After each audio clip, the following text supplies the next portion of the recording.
Hello friend, कैसे हैं आप सब। उम्मीद है कि आप सब अच्छे हैं, आप लोगों की तैयारी अच्छी चली हुई। ठीक है दोस्तों, आज हम आप लोगों के साथ सेट नंबर 20 डिस्कस करने वाले हैं और उम्मीद करते हैं कि सेट आप लोग को बहुत ही पसंद आएगा। ठीक है दोस्त, और साथ साथ ये भी बताना चाहते हैं कि ये सेट डेली सुबह का 6 बजे आप लोग को मिलता है और एक सेट शाम को 7 बजे, यानी डेली हम आप लोग के लिए 2 सेट लेकर आते हैं। ठीक है दोस्त, चलिए तो स्टार्ट करते हैं हम लोग क्वेश्चन नंबर 41 से। ठीक है दोस्त, 41 कहता है प्रकाश वर्ष द्वारा किसे मापा जाता है। याद रखिएगा, इससे दूरी मापा जाता है। क्या मापा जाता है?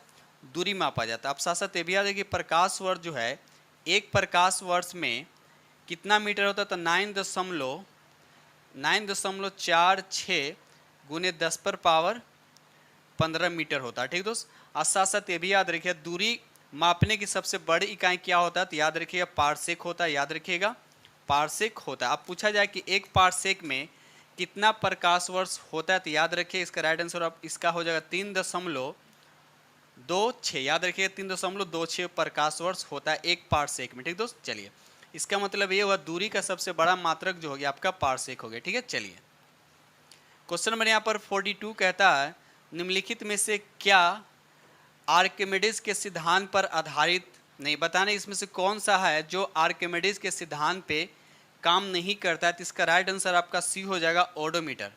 बाकी हाइड्रोमीटर, पनडुब्बी, इलेक्ट्रोमीटर ये जो है ये आर्किमिडीज के प्रिंसिपल पे काम करता है। लेकिन ओडोमीटर क्या है, तो ओडोमीटर याद है जो दोपहिया गाड़ी जो होता है उसकी दूरी को नापने के लिए ओडोमीटर का उपयोग किया जाता है। ठीक है दोस्त, चलिए अब रहा देखिए पनडुब्बी दे रखा है, तो इसमें क्या होता है पेरिस्कोप यूज़ किया जाता है। पेरिस्कोप से क्या होता है कि पानी के अंदर से पानी के बाहर का दृश्य देखा जाता है। ठीक है दोस्त, चलिए इलेक्ट्रोमीटर से क्या होता है, इलेक्ट्रोमीटर से दूध कितना प्योर है, कितना शुद्ध है, कितना उसमें पानी मिलाएगा उसको मेजरमेंट करता है। और यहाँ पर दे रखा आपको हाइड्रोमीटर क्या, ये क्या करता है रिलेटिव डेंसिटी को यानी अपेक्षिक घनत्व को मापता है। ठीक है दोस्त, चलिए आगे बढ़ते क्वेश्चन नंबर नेक्स्ट।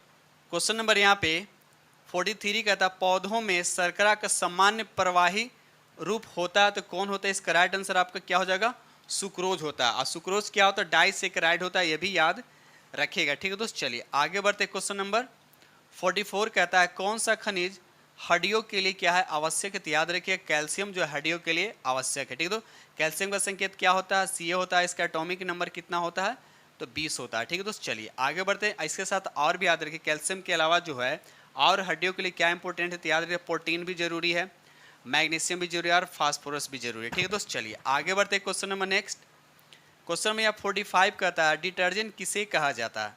डिटर्जेंट किसे कहा जाता है, तो याद रखिए इसका राइट आंसर आपका हो जाएगा साबुन रहित साबुन को हम क्या बोलते हैं, डिटर्जेंट बोलते हैं। ठीक है दोस्त, चलिए क्वेश्चन नंबर 46 कहता है चंद्रमा और पृथ्वी के बीच की दूरी क्या थी। याद रखिए 3,84,000 किलोमीटर होता है, 3,84,000 किलोमीटर होता है। अब इसको देखिए आपको पावर के फॉर्म में दे रखा था 3,84,000 मतलब 384 कहाँ दिख रहा है, तो देखिए आपका ऑप्शन ए में दिख रहा है, ये आपका राइट आंसर हो जाएगा। ठीक है दोस्त, चेक कर लीजिएगा 3,84,000 किलोमीटर ही होगा, तो इसका राइट आंसर आपका ए इज द करेक्ट आंसर। ठीक है दोस्त, चलिए आगे बढ़ते question number next. Question number यहाँ पे 47 कहता है किस रासायनिक अभिक्रिया में ऊष्मा उत्पन्न करने के लिए पदार्थ ऑक्सीजन के साथ प्रतिक्रिया करता है। तो याद है इसका राइट आंसर आपका सी हो जाएगा। वो अभिक्रिया क्या कहलाता है, तो वो दहन कहलाता है। क्या कहलाता है दोस्त, वो अभिक्रिया क्या कहलाता है, तो दहन कहलाता है। दहन के बाद क्या क्या बनता है, तो कार्बन डाइऑक्साइड और वाटर बनते हैं। ठीक है दोस्त, जैसे अगर हम मेथेन को अगर जलाएंगे CH4 को अगर ऑक्सीजन में बर्न करेंगे तो क्या बनेगा, ये कार्बन डाइऑक्साइड बनेगा प्लस क्या बनेगा वाटर बनेगा। ठीक है दोस्त, चलिए आगे बढ़ते हैं। साथ में क्या करेगा ऊष्मा उत्पन्न भी करता है, प्लस हीट कर देते हैं। ठीक है दोस्त, चलिए आगे बढ़ते question number next. Question number 48 कहता है भ्रूण को एक विशेष उत्तक की सहायता से माँ के रक्त से पोषण प्राप्त होता है। तो इसका राइट आंसर क्या हो जाएगा आपका ए हो जाएगा गर्भनाल से क्या होता है माँ के रक्त से पोषण प्राप्त होता है। ठीक है दोस्त, चलिए आगे बढ़ते क्वेश्चन नंबर नेक्स्ट। ये रहा क्वेश्चन नंबर आपका 49। क्वेश्चन नंबर 49 कहता है कि एम्फीबियन पौधों को निम्नलिखित में से किस समूह में रखा गया। तो इसका राइट आंसर आपका क्या हो जाएगा बी हो जाए ब्रायोफाइटा में रखा गया। ठीक है दोस्त, ब्रायोफाइटा में रखा गया। ठीक है, चलिए आगे बढ़ते question number next. Question number यहाँ पर 50 कहता है यदि किसी वस्तु द्वारा तय की दूरी अगर शून्य हो तो वस्तु का विस्थापन कितना होगा, ये आपसे पूछते। याद रखिए विस्थापन क्या हो जाएगा आपका, वो भी 0 होगा।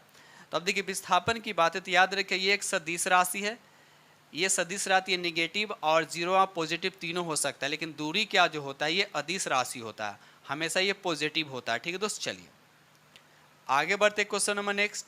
क्वेश्चन नंबर 51 कहता है बढ़ते भ्रूण के धारण और पोषण के लिए हर महीने मादा प्रजनन प्रणाली का कौन सा हिस्सा अपने आप तैयार करता है। तो याद इसका राइट आंसर आपका डी हो जाएगा, यानी गर्भाशय। याद रखिए दोस्त, गर्भाशय यानी यूट्रस। ठीक है दोस्त, चलिए क्वेश्चन नंबर 52 कहता है 12 डिग्री सेंटीग्रेड यानी सेल्सियस पर जल की भौतिक अवस्था क्या होती है, यह आपसे पूछा। तो याद रखिए इसका राइट आंसर आपका सी होगा, यानी क्या होगा, लिक्विड स्टेट में होता है। ठीक है, तो साथ साथ ये भी याद रखिएगा जल जो है 0 डिग्री पर क्या होता है, बर्फ में कन्वर्ट होता है, यानी आइस में कन्वर्ट होता है। और साथ साथ ये भी रखिए जल जो है 100 डिग्री सेंटीग्रेड पर क्या होता है, उबलता है। और जल का डेंसिटी मैक्सिमम कितने डिग्री पर होता है, तो याद रखिए 4 डिग्री पर क्या होता है, मैक्सिमम डेंसिटी होता है। और न्यूनतम क्या होता है, आयतन होता है। ठीक है, तो इतने फैक्ट आपको याद होने चाहिए। ये रहा क्वेश्चन नंबर आपका 53 कहता है दो वस्तुओं के मध्य का बल हमेशा बराबर और विपरीत दिशा में होता है, यह विचार न्यूटन के किस नियम के रूप में दिया गया है। तो याद है इसका राइट आंसर आपको न्यूटन का थर्ड लॉ होता है। तो आपको पहला ही ऑप्शन में दे रखा न्यूटन के तीसरा नियम, यानी न्यूटन के गति का तीसरा नियम। ठीक है दोस्त, चलिए आगे बढ़ते। क्वेश्चन नंबर 54 कहता है बर्फ का घनत्व पानी के घनत्व की तुलना में क्या होता है। तो याद रखिएगा कम होता है। क्या होता है दोस्त, कम होता है। अब कितना कम होता है, तेभी आज कितना घनत्व होता है बर्फ का, तो याद है 0.9 ग्राम पर सीसी होता है। याद रखिए दोस्त।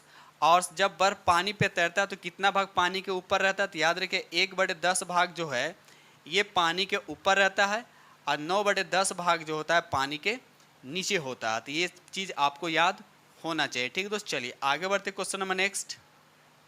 क्वेश्चन नंबर 55 कहता है हमारे आहार में मौजूद हरी और पीली सब्जियां ज़्यादातर हमें भोजन के रूप में कौन सा तत्व प्रदान करती है। तो याद है इसका राइट आंसर आपका डी हो जाएगा, यानी पोटासियम हमको प्रदान करती है। ठीक है दोस्त, चलिए आगे बढ़ते question number next. Question number 56 कहता है अधिक डैश दे रखा है वाली वस्तु का जड़त्व अधिक होता है। देखिए जड़त्व की बात है, तो जड़त्व जो है ये द्रव्यमान पे डिपेंड करता है। तो जाहिर सी बात है जिसका द्रव्यमान जितना अधिक होगा उसका जड़त्व जो है उतना ही ज़्यादा होगा। तो इसका राइट आंसर आपका क्या हो जाएगा, तो डी हो जाएगा। ठीक है दोस्त, चलिए आगे बढ़ते क्वेश्चन नंबर नेक्स्ट। ये रहा क्वेश्चन नंबर आपका 57 कहता है निम्नलिखित में से कौन सी गैस अत्यधिक जहरीली, गंधहीन यानी कोई इसमें गंध नहीं होता है, स्वादहीन कोई टेस्ट नहीं होता है, टेस्टलेस होता है, और रंगहीन होता है, कोई कलर नहीं होता। सबसे पहली बात यह जहरीली लिखा हुआ है, याद है इसका राइट आंसर आपका हो जाएगा सी हो जाएगा, कार्बन मोनोऑक्साइड, इसका फार्मूला होता है CO। और ये कार्बन मोनोऑक्साइड एक ऐसा गैस होता है ये आसानी से क्या होता है ब्लड में मिल जाता है। ठीक है दोस्त, आसानी से क्या होता है ये ब्लड में मिल जाता है, याद रखिएगा। चलिए आगे बढ़ते क्वेश्चन नंबर 58। कौन सा खतरनाक पदार्थ फेफड़ों के कैंसर का कारण बन जाता है। तो याद है इसका राइट आंसर आपका ए हो जाएगा, अभ्रक के कण। याद रखिएगा अभ्रक के कण, जिसको माइका भी कहा जाता है। ठीक है दोस्त, चलिए आगे बढ़ते question number next. Question number यहाँ पर 59 का क्वेश्चन नंबर 59 कहता है डैश पौधों के बीज में एक खाद्य भंडार के रूप में कार्य करता है। तो याद है इसका राइट आंसर आपका कौन हो जाएगा, तो डी हो जानी बीज पत्र। याद रखिए दोस्त बीज पत्र। ठीक है दोस्त, चलिए आगे बढ़ते क्वेश्चन नंबर 60 कहता है निम्नलिखित में से कौन प्रोटीन का मुख्य स्रोत नहीं। देखिए आपसे पूछा है कि इसमें कौन सा प्रोटीन का मुख्य स्रोत नहीं, उसमें प्रोटीन नहीं के बराबर होता है। याद रखिए गेहूँ, याद रखिए दोस्त गेहूँ में। ठीक है, बाकी सोयाबीन, मछली और चना ये क्या है प्रोटीन का स्रोत है। अगर सबसे पूछा सबसे ज़्यादा प्रोटीन किस में होता है तो याद रखिएगा सोयाबीन में होता है। ठीक है दोस्त, चलिए आगे बढ़ते। कितना परसेंट होता है प्रोटीन, तो याद रखिए 42% के आसपास इसमें प्रोटीन होता है। ठीक है दोस्त, चलिए आगे बढ़ते। क्वेश्चन नंबर 61 कहता है निम्नलिखित में से किसे एक संकेत के रूप में इस्तेमाल नहीं किया जाता। तो याद इसका राइट आंसर आपका सी हो जाएगा, साधारण नमक को संकेत के रूप में इस्तेमाल नहीं किया जाता। इसका फार्मूला होता है NaCl। याद रखिएगा सोडियम क्लोराइड साधारण नमक को बोला था, ये क्या है एक यौगिक है। याद रखिएगा दोस्त, चलिए आगे बढ़ते क्वेश्चन नंबर नेक्स्ट।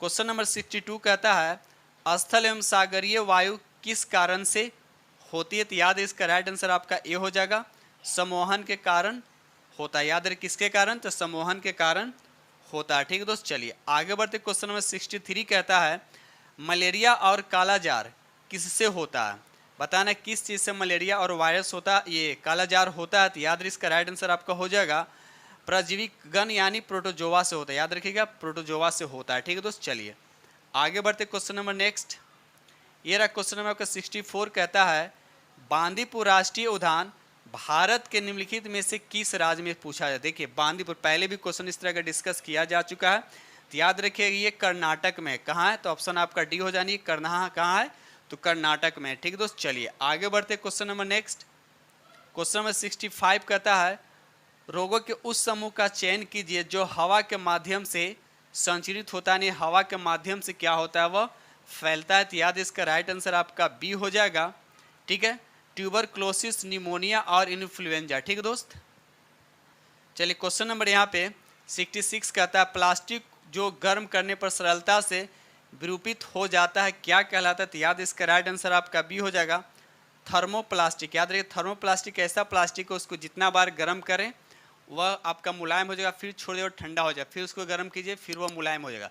तो इस तरह से इसमें हमेशा होता है। लेकिन थर्मोसेटिंग जो प्लास्टिक होता है इसको एक बार हीट करने के बाद जिस शेप में इसको ढालिएगा उस शेप में रह जाएगा, और उसको आप चाहे फिर उसको हीट करके हम फिर आपको दूसरे शेप में डालें तो ऐसा थर्मो सेटिंग में नहीं होता। याद रखिए दोस्त, चलिए तो इसका राइट आंसर आपका क्या हो जाएगा, बी हो जाएगा। ठीक है, चलिए आगे बढ़ते। Question number next, question number 67 कहता है निम्नलिखित में से कौन सा भारत का राष्ट्रीय जलीय जीव पूछा है। तो याद इसका राइट आंसर आपका क्या हो जाएगा, डॉल्फिन हो जाएगा। नहीं, राइट आंसर आपका ए हो जाएगा। अब रहा सवाल कि डॉल्फिन को राष्ट्रीय जीव घोषित कब किया गया। तो याद रखिएगा इसको घोषित किया गया 5 अक्टूबर, पहले भी हम बता चुके हैं, 5 अक्टूबर 2009 को। ठीक है दोस्त, क्वेश्चन नंबर यहाँ पे 68 कहता है डॉल्फिन, शिशुमार और व्हेल मछलियाँ को क्या कहा जाता है। तो याद है इसका राइट आंसर आपका बी हो जाएगा, सेटासिन। याद रखिए इसको क्या कहा जाता है, इसको सेटासिन कहा जाता है। ठीक है दोस्त, चलिए आगे बढ़ते। क्वेश्चन नंबर 69, अर्ध खिले पुष्पों का संरक्षण किस भाग द्वारा किया जाता है। तो याद रखिए इसका राइट आंसर आपका बी हो जाएगा, पुष्प कोश की पत्ती द्वारा। याद रखिए पुष्प कोश की पत्ती द्वारा उसको क्या कहता है, संरक्षण किया जाता है। ठीक है दोस्त, चलिए आगे बढ़ते। क्वेश्चन नंबर नेक्स्ट, ये रहा क्वेश्चन नंबर आपका 70।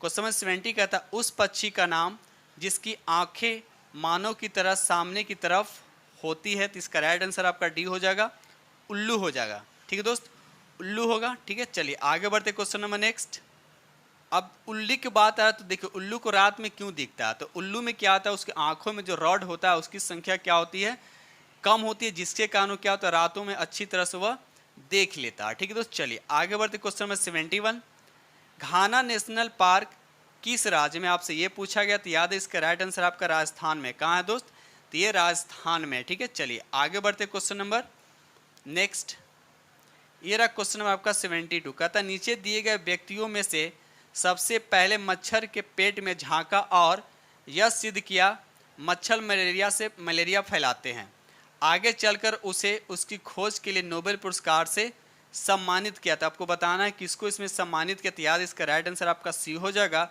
रोनाल्ड रॉस को सम्मानित किया गया। ठीक है दोस्त, चलिए आगे बढ़ते। क्वेश्चन नंबर 73, निम्नलिखित राज्यों में से किसके बगीचों में तेज पत्ता, छोटी इलायची, बड़ी इलायची और काली मिर्च उगते थे। आपको बताना है किस राज्य में। तो याद रखिए इसका राइट आंसर जो हो जाएगा आपका केरल हो जाएगा। ठीक है दोस्त, कहाँ, तो केरल। आगे बढ़ते question number next.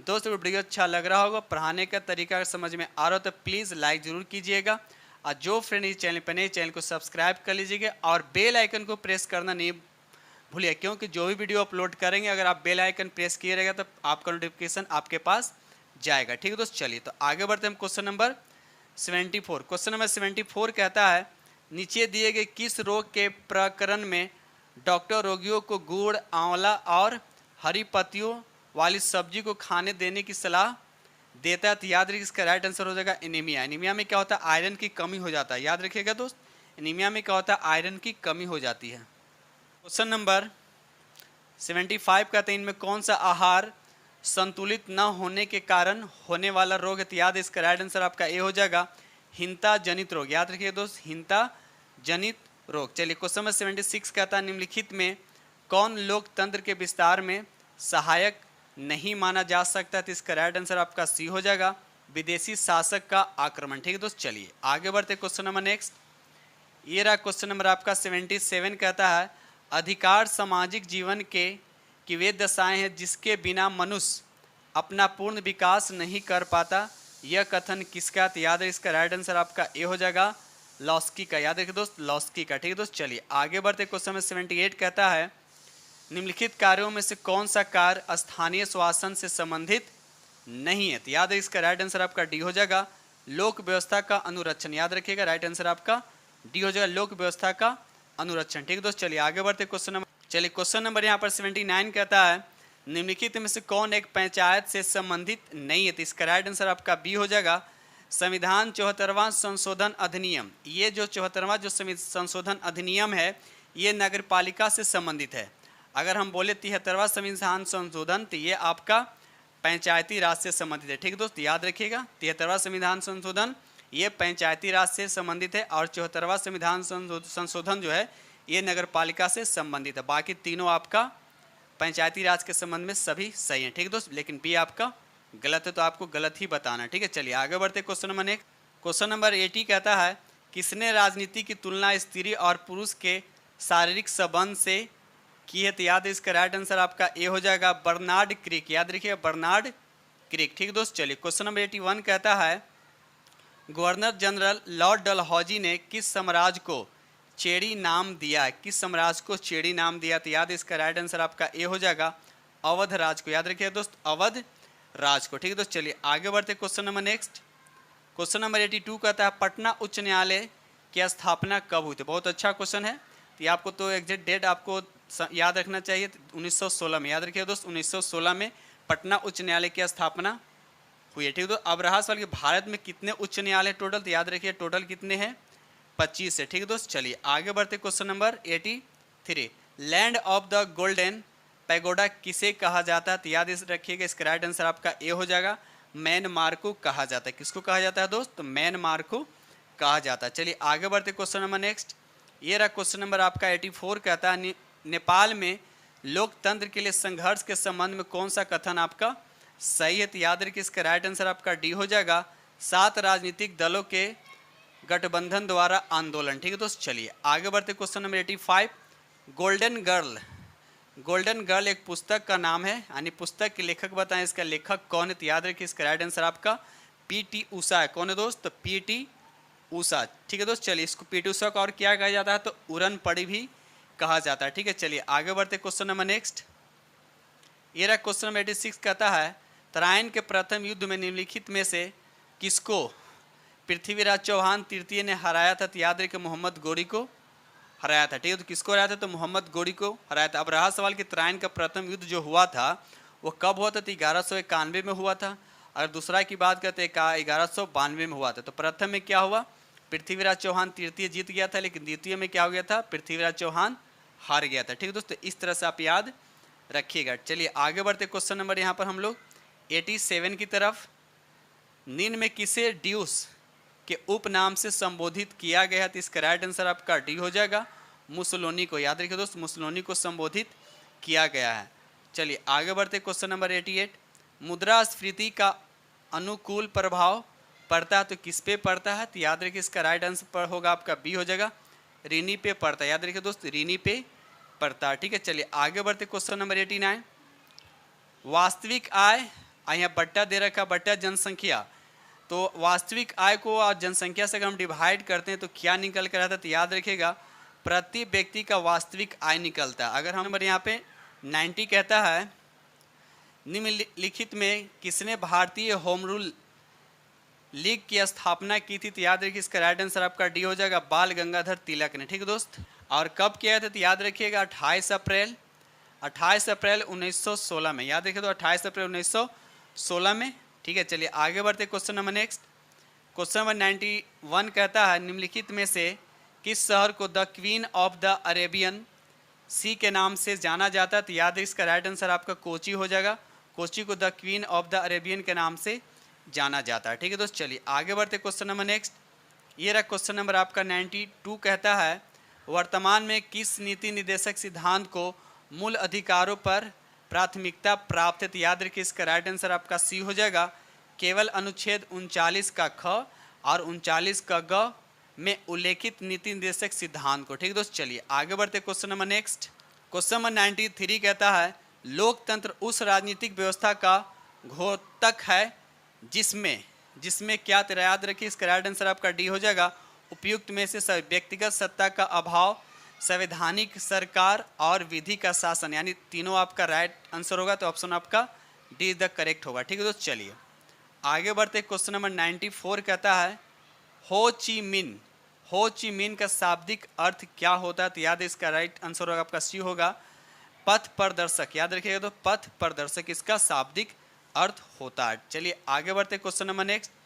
Question number 95 करता है बर्मा को इस रूप में जाना जाता है, किस रूप में जाना जाता है? तो याद रखिए राइट आंसर आपका ए हो जाएगा, यानी म्यांमार को पूछ रहा है कि म्यांमार को किस रूप में जाना जाता है? तो बर्मा के रूप में जाना जाता है। ठीक है दोस्त, चलिए आगे बढ़ते question number next.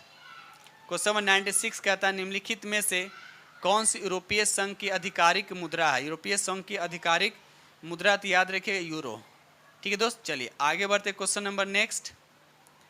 Question number 97 कहता है निम्नलिखित में से कौन पंचायतों की वित्तीय स्थिति को पूर्ण विलोकन करने के लिए वित्त आयोग का गठन करता है? तो याद रखिए इसका राइट आंसर आपका सी होगा, संबंधित राज्य का राज्यपाल। याद रखिए संबंधित राज्य का राज्यपाल। ठीक है दोस्त, चलिए आगे बढ़ते क्वेश्चन नंबर 98।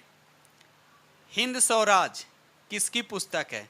हिंद स्वराज जो आपको बताना है किसकी पुस्तक है? तो याद रखिए इसका राइट आंसर आपका बी होगा, यानी महात्मा गांधी। 99 कहता है किसके जांच एवं पद से हटाने की अनुशंसा के बाद सरपंच और उप सरपंच को हटाया जाता है? तो याद रखिए इसका राइट आंसर आपका सी हो जाएगा, लोक प्रहरी। याद रखिए दोस्त, लोक प्रहरी। ठीक है दोस्त, चलिए आगे बढ़ते क्वेश्चन नंबर नेक्स्ट। ये रहा क्वेश्चन नंबर आपका 100। लोएस्ट चट्टान किस प्रकार के चट्टानों का उदाहरण है? तो याद है इसका राइट आंसर आपका बी हो जाएगा, परतदार चट्टान का क्या है दोस्त? उदाहरण है। ठीक है दोस्त, चलिए आगे बढ़ते क्वेश्चन नंबर नेक्स्ट। ये रहा क्वेश्चन नंबर आपका 101 कहता है निम्नलिखित में से कौन सा युग में यानी संपादक और समाचार पत्र सुमेलित नहीं? आपको बताना है कौन इसमें सुमेलित नहीं है, तो इसका राइट आंसर आपका डी हो जाएगा, Annie Besant servant society of India. ये आपका गलत है, तो याद रखिएगा इसके संपादक कौन है? तो गोपाल कृष्ण गोखले हैं। ठीक दोस्त, गोपाल कृष्ण गोखले, बाकी सभी आपका राइट है। ठीक दोस्त, चलिए आगे बढ़ते क्वेश्चन नंबर नेक्स्ट। चलिए यहाँ पर आपको सूची 1 को सूची 2 से आपको मिलान करना, थोड़ा सा छोटा कर दिया। चलो चलिए, तो यहाँ पर आपको दे रखा है, पहले दे रखा तिलैया बांध। आपको बताना तिलैया बांध किस नदी पे? तो ये आपका बराकर नदी पे है, यानी ए का हो जाएगा 3। तो ए का 3 तो बस एक ही तो ऑप्शन दे रखा, आगे देखने की जरूरत ही नहीं है। ए का 3, बी का 1, यानी पंचेत हिल क्या हो जाएगा? दामोदर नदी पे है। सी का 2, राम प्रताप सागर बांध किस? चंबल नदी पे है। और माता टीला बांध आपका बेतवा नदी पे। ठीक है, तो ये द करेक्ट आंसर आपका हो जाएगा। क्वेश्चन नंबर 103 कहता है प्लेटो की पुस्तक जो है कौन सा है ये बताना है? तो इसका राइट आंसर आपका ए हो जाएगा, द रिपब्लिक। याद रखिएगा द रिपब्लिक जो है प्लेटो की पुस्तक है। ठीक है दोस्त, चलिए आगे बढ़ते question number next. Question number 104 कहता है मुंगेर के बढ़िया ताल विरोध का उद्देश्य क्या? तो याद रखिए इसका राइट आंसर आपका ए हो जाएगा, बकास्त भूमि की वापसी की मांग, यानी राइट आंसर आपका क्या हो जाएगा? ए इज द करेक्ट आंसर। ठीक है दोस्त, चलिए आगे बढ़ते क्वेश्चन नंबर 105। बिहार में दूरदर्शन का पहला केंद्र 1978 में कहाँ स्थापित किया गया था? तो याद है इसका राइट आंसर आपका सी हो जाएगा, मुजफ्फरपुर में स्थापित किया गया था। ठीक है, तो चलिए आगे बढ़ते क्वेश्चन नंबर नेक्स्ट। ये रहा क्वेश्चन नंबर 106 कहता है उड़ीसा राज्य बिहार से कब पृथक और नया प्रांत बनाया गया? तो याद है इसका राइट आंसर आपका सी हो जाएगा, 1936 में। ठीक है दोस्त, 1936 में। चलिए आगे बढ़ते क्वेश्चन नंबर नेक्स्ट। चलिए रहा क्वेश्चन नंबर आपका 107 कहता है आपको मिलान करना है। चलिए, तो यहाँ पर देखा जाए रेलवे उपकरण आपको दे रखे 107 में। रेलवे उपकरण कहाँ? तो ये भिलाई में है, यानी ए का हो जाएगा 3, यानी 1 का हो जाएगा 3। और मोटर वाहन आपका कहाँ? तो ये जबलपुर में है, यानी 2 का हो जाएगा 4, 2 का हो जाएगा, यानी रोमन 2 का हो जाएगा 4, यानी 3 4। तो 3 4 देखिए पहला ही ऑप्शन दे रखा है 3 4 यहाँ पे। ठीक है दोस्त, बाकी किसी में नहीं है, तो ए इज द करेक्ट आंसर। बाकी आप लोग मिला लीजिएगा। ठीक है दोस्त, चलिए आगे बढ़ते क्वेश्चन नंबर नेक्स्ट।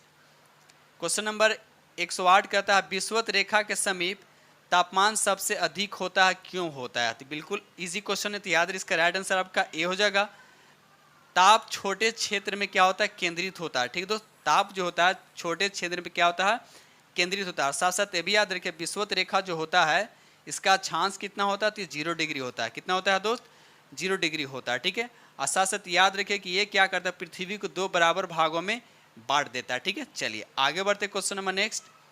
चलिए फिर यहाँ पर आपको मिलान करने सूची 1 को सूची 2 से करना हो जाएगा 4। तो ए का 4 तब देखिए ना, बस एक ही ऑप्शन तो है, अगर किसी एक को आप मैच कर जाए तो आप आसानी से बना सकते हैं। ठीक है दोस्त, इसका राइट आंसर आपका ए इज द करेक्ट आंसर हो जाएगा। चलिए आगे बढ़ते क्वेश्चन नंबर नेक्स्ट। ये रहा क्वेश्चन नंबर आपका 110 कहता है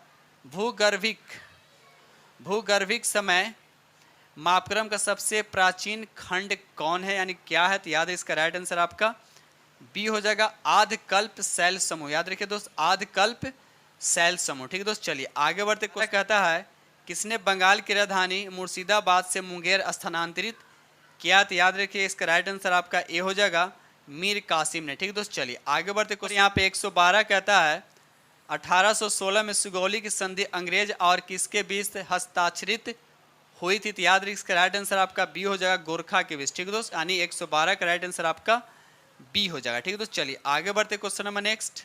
चलिए क्वेश्चन नंबर 113 का था द्विपक्षीय नौसैनिक अभ्यास व्यायाम वरुण का 21वां संस्करण 16 से 20 जनवरी 2023 तक किन 2 देशों के बीच आयोजित किया गया? तो याद रखिए इसका राइट आंसर आपका डी हो जाएगा भारत और फ्रांस। याद रखिए दोस्त भारत और फ्रांस के बीच। ठीक है दोस्त, चलिए क्वेश्चन नंबर 114 कहता है जनवरी 2023 में आयोजित कार्यक्रम में मिस यूनिवर्स 2022 का खिताब किसने जीता? तो याद रखिए इसका राइट आंसर आपका सी हो जाएगा आर बोनी गैब्रियल। याद रखिए दोस्त आर बोनी गैब्रियल। ठीक है, चलिए आगे बढ़ते क्वेश्चन नंबर नेक्स्ट।